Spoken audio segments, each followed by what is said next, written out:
7:02 de la mañana. Me complace muchísimo además recibir en el estudio, yo creo que esto no pasaba desde hace más de 2 años durante la pandemia, o quizás sí viniste, Vine sí viniste, recientemente. Si sí apenas viniste. bajó el rigor de la pandemia, estuvimos aquí Qué bueno, contigo. qué bueno. Bueno, Jesús Chuo Torrialba, periodista, exsecretario ejecutivo de la Mesa de la Unidad Democrática. Yo pienso, Chuo, que estamos en un gran momento para revisarnos, para rectificar, oye, para buscar acuerdos, para hacer planteamientos. ¿Cómo calificas tú este momento cuando hay gente que se impacienta porque no hay más definiciones con las primarias? Otros dicen que es adelantado, otros dicen que hay prioridad en otras cosas y vemos una disgregación evidente en la oposición. ¿Cómo estás viendo el panorama? Yo creo que en efecto este es un gran momento para la rectificación nacional y creo que hay un sector muy importante del país que ya la está haciendo. Yo creo que hay una gran cantidad de venezolanos que se dieron cuenta que el proyecto político gobernante no quiere ciudadanos, quiere súbditos, quiere rehenes socioeconómicos y también se dieron cuenta de que hay sectores de la oposición que no quieren ciudadanos, quieren víctimas que les sean útiles a los efectos de su propaganda. Y resulta que la mayoría de los venezolanos no quieren ser ni súbditos ni víctimas. La mayoría de los venezolanos quieren prosperar, progresar y hacerlo a punta de esfuerzo, a punta de trabajo, a punta de talento. Entonces nos encontramos con la situación actual. Tenemos a una gran cantidad de venezolanos que tienen dos, tres empleos, quien tiene un empleo formal, la minoría que tiene un empleo formal, sin embargo, desarrolla también un emprendimiento. La gente está monetizando, capitalizando talentos que antes los ignoraba o los consideraba hobby, el que hacía tortas, el que hacía ebanistería, el que hacía carpintería. Bueno, en eso está el venezolano, bueno, una parte sustancial de los venezolanos. Y ese país que emprende, ese país que trabaja, ese país que produce, no tiene hoy expresión política porque ese país no quiere que le vengan con el ayayay, ¿no? Ni con las falsas promesas. Ese país no espera que venga Maduro nuevamente a decirle en el año 2052, bueno, este es el año de la reactivación económica. No vale, otra vez.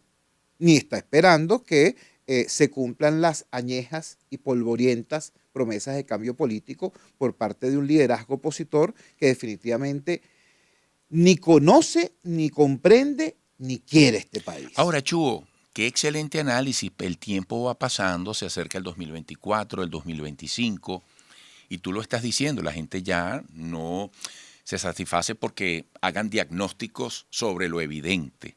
La gente quiere que le digan, mira, vale, esta es la propuesta, o yo propongo esto y el otro lo otro.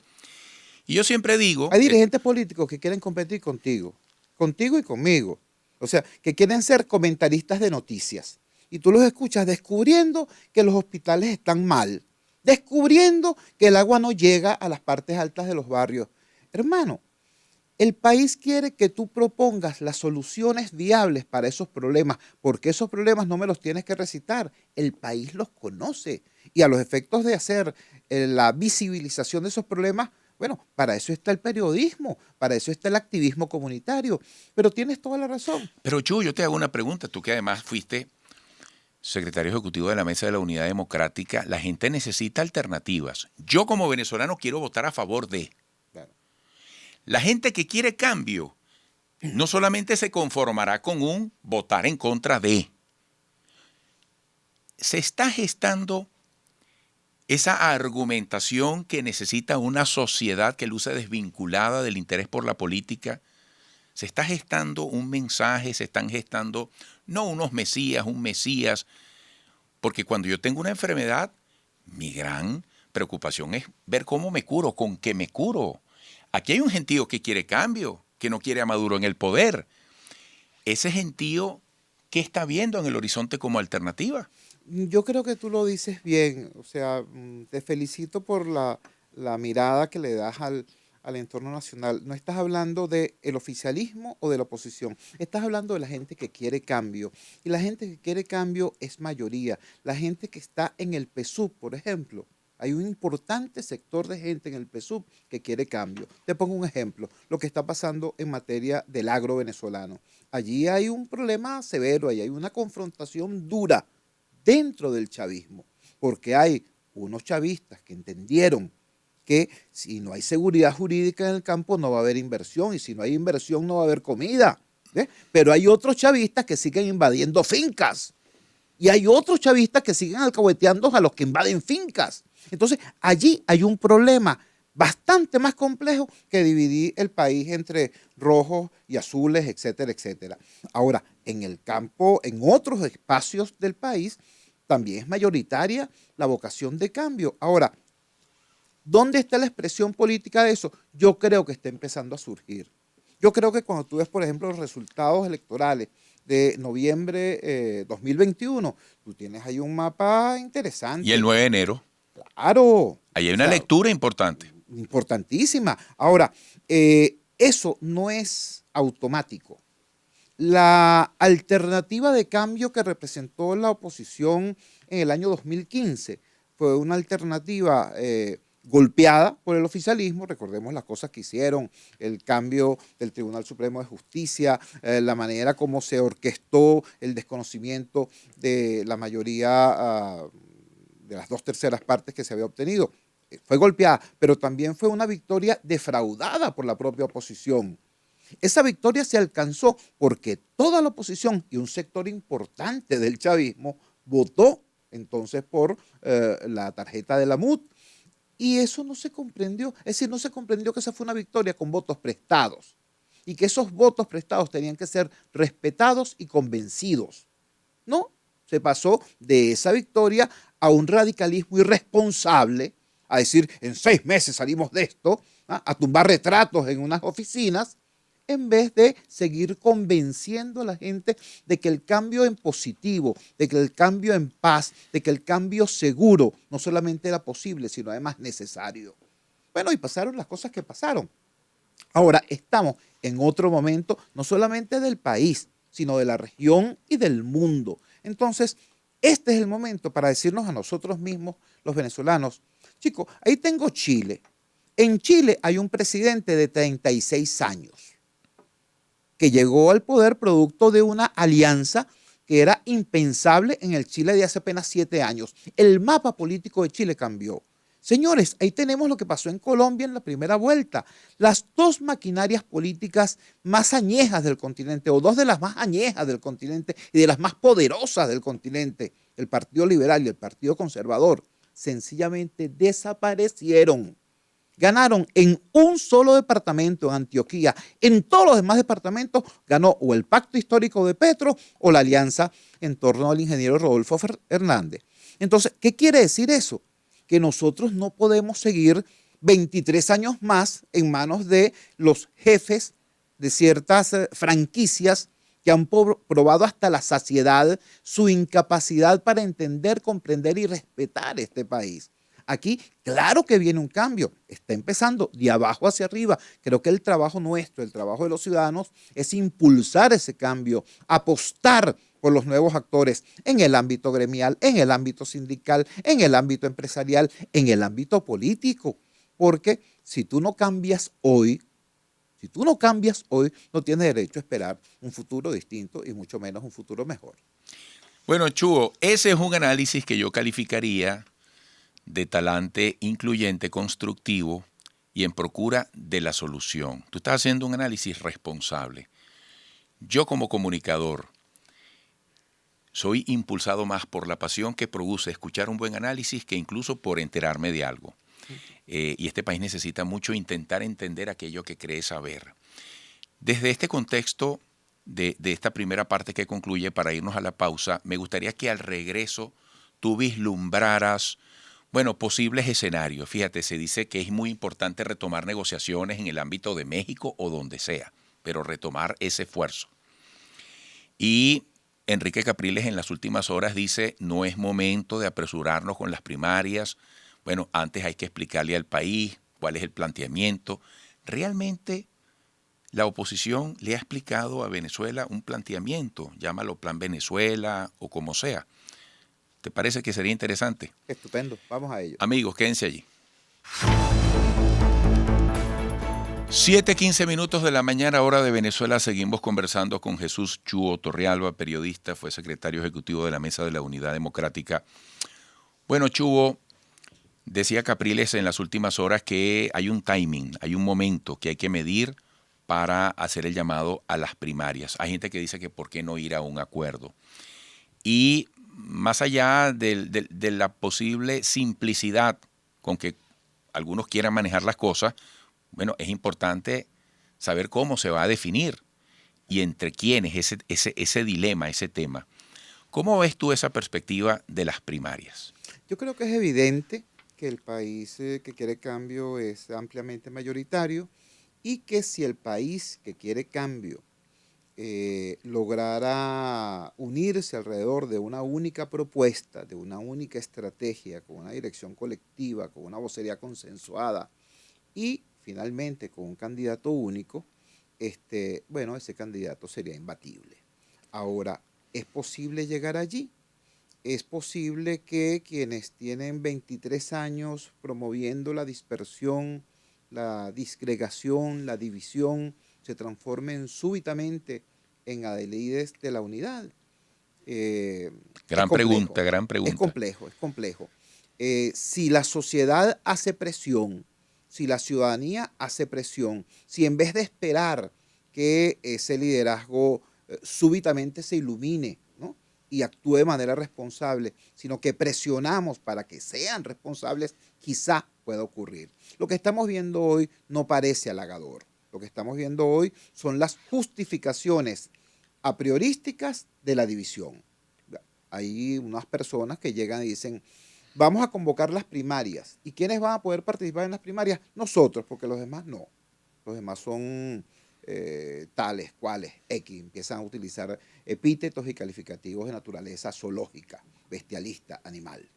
Hay otros, los aludidos, que dicen, sí, bueno, nosotros queremos primarias, pero no con aquella gente porque ellos son los autores de tales y cuales fracasos. Yo creo que hay que ser muy claro en que, repito, lo que es mayoritario no son los seguidores de tal o cual franquicia. Lo que es mayoritaria es la vocación de cambio, y si se logra ampliar la perspectiva, si logramos unir en un bloque electoral, no estoy hablando de una propuesta en la que mágicamente coincidan en lo ideológico Bandera Roja y María Corina Machado, no estoy hablando de un súbito reseteo de las conciencias para que los liberales coincidan con el Partido Comunista de Venezuela, que en este momento me parece que es uno de los factores de oposición más acérrimos, ¿no?, por cierto. No estoy hablando de eso, estoy hablando de una coincidencia electoral. Si eso se produce, bueno, repito, hay que presionar para que ocurra y hay que apoyarlo. Ahora, si no se produce, los venezolanos tenemos la responsabilidad de pasar a retiro al liderazgo fracasado y estimular la generación, el surgimiento, la emergencia de un nuevo liderazgo en este país, porque para gente como el ciudadano de a pie, para la gente como la inmensa mayoría de los venezolanos, la política no es el pulso entre dos dirigentes, dos partidos o dos bloques. La política es mi hijo va a poder tener futuro en este país. Mi hijo que ya se fue tendrá país al cual regresar. Es posible que nosotros que tenemos este país, discúlpame Eduardo, pero es que Venezuela no es un desastre. Venezuela es un país con una inmensa potencialidad. Venezuela, claro que tiene futuro. Ahora, para que ese futuro sea para bien, necesitamos una clase política que le tenga más amor al país que amor al poder. Eso es indispensable. Necesitamos una clase política que no esté haciendo, por ejemplo, lo que está ocurriendo hoy, hermano. Hoy se está desarrollando la Cumbre de las Américas. Entonces, el presidente Maduro inventa una gira por Turquía y Argelia, imagínate tú, para que la gente diga, no, es que él tiene roce internacional, él es un jefe de Estado, ¿no? y otros dirigentes políticos felices porque el presidente Biden les hizo una videollamada y a lo mejor le mandó unos stickers, ¿qué te puedo decir? Es decir, cada quien cuidando su pedacito de ego en vez de entender un problema central. Se acaba de realizar o se está realizando una cumbre de las Américas y el país que tiene la crisis migratoria más grave del hemisferio y una de las más graves del mundo, la más grave de la historia de nuestro continente, no está en ese espacio. ¿Tú me entiendes? Ese es un problema de los venezolanos y las venezolanas que están en este momento siendo asaltados y violados en la selva del Darién. No son extraterrestres, hermano. Son compatriotas nuestros. Y ese debate no se está dando, al menos no se está dando por quienes deberíamos darlo, que somos los venezolanos. Pero repito, en vez de estar unos y otros planteando, bueno, si hay razones políticas para no estar allí, vamos a crear un foro especial para debatir el tema migratorio, aprovechando la presencia de todos estos jefes de Estado y jefes de gobierno o representantes de gobierno. Pero no, hay uno que está, repito, haciendo turismo por Argelia y otros están pendientes del próximo repique telefónico. Eso no puede ser. Repito, Venezuela merece más, merece una clase política que esté comprometida con este país, no con sus respectivos proyectos ideológicos y que en efecto actúe en consecuencia de ello. Chicos, más humildad, más cable a tierra. Yo no puedo andar por ahí ofreciendo democracia que no se practica ni siquiera en sus propios partidos. Tampoco puedo andar por ahí ofreciendo el futuro socialista, cuando por el amor de Dios, tras 23 años de gobierno chavista, tenemos hoy el país más desigual que hayamos tenido en muchísimo tiempo. Desde que Gómez derrotó al último caudillo en 1903 en la batalla de Ciudad Bolívar, desde entonces no teníamos nosotros una Venezuela tan desigual como esta. Entonces, repito, ¿que tenemos futuro? Claro que sí. Hay un país que está demostrando a punta de esfuerzo, a punta de talento. Hay un país que no se resignó, repito, a ser ni víctima, como quieren algunos sectores de la oposición, ni mantenido, ni rehén socioeconómico, como quieren algunos factores del gobierno. Hay un país que se decidió a emprender, a convertir esta crisis espantosa en una oportunidad para sí mismos, para sus familias, para su comunidad, empresarios. Dígame ese tema de que la gente que prospera es señalado diciendo, no, ese es un enchufado. Enchufado. Váyanse para el barrio para que descubran cómo en las bodegas del barrio la dolarización, por un lado, absolutamente vigente. Allí además te dan tu vuelto completico hasta con moneditas, ¿no? Gente extremadamente seria. Hay gente que dice, no, que hay una burbuja en el este. Burbujas no, hermano. Aquí hay una nueva realidad económica. Lo acaba de decir la gente de ANSA, de la Asociación Nacional de Supermercados y Afines. Hay más supermercados y los bodegones se estancaron. Aquí hay otra realidad económica.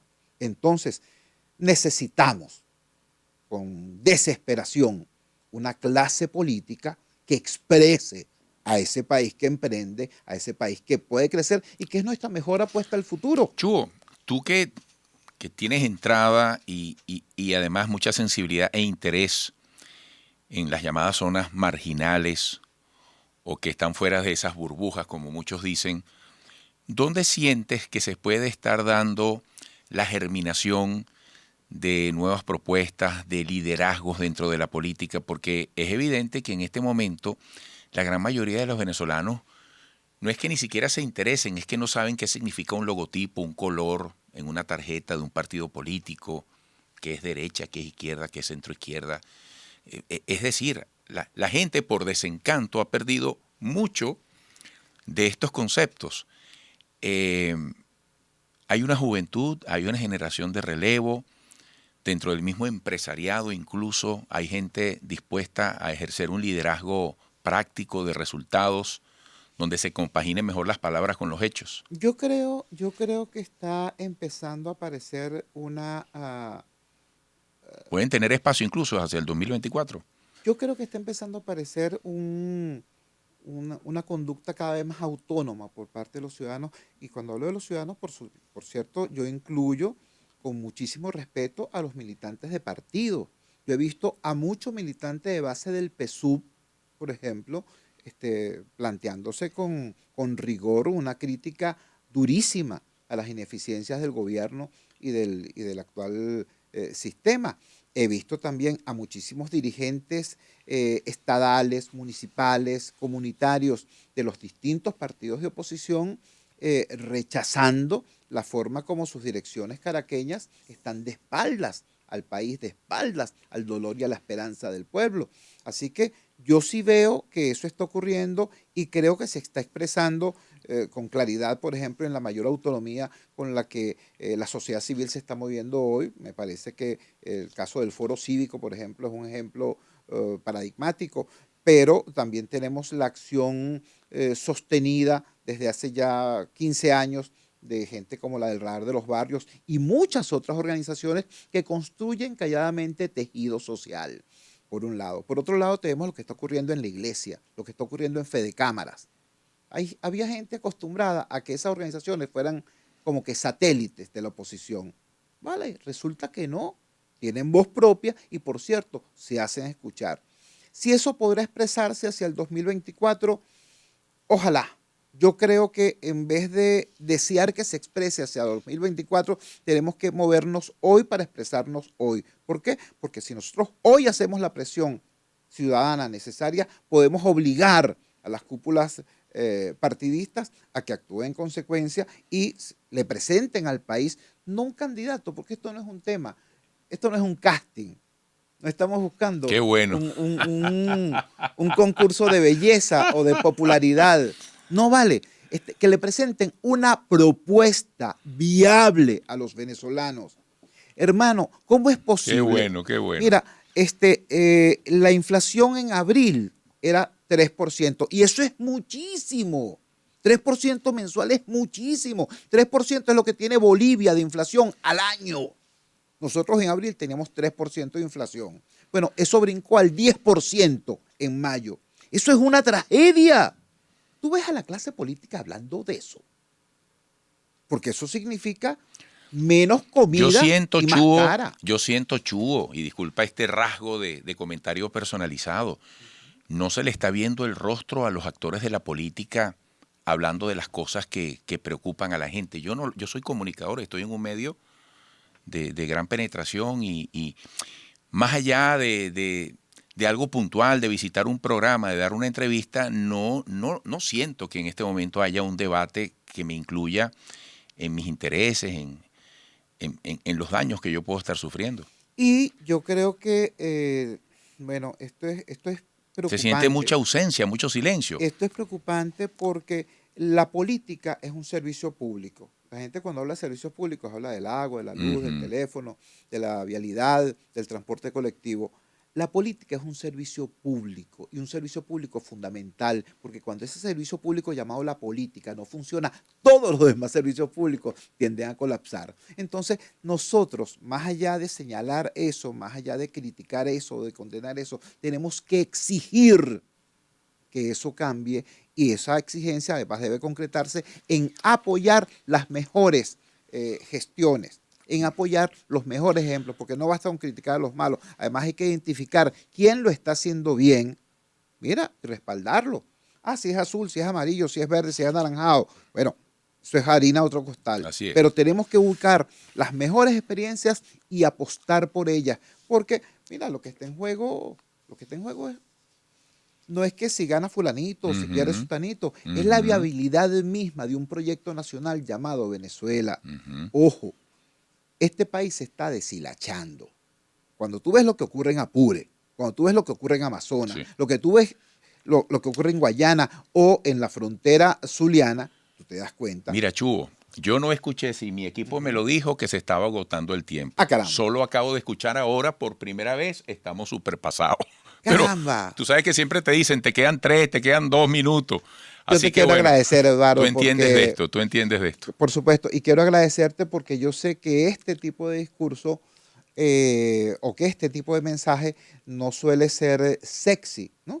A los efectos del tema comunicacional ordinario, generalmente lo que llama la atención es la confrontación. Entonces, que uno tenga que pararse acá para decir, hoy lo que hay que tener es el valor de coincidir, el valor de coincidir por el país, por el futuro, por nuestra gente.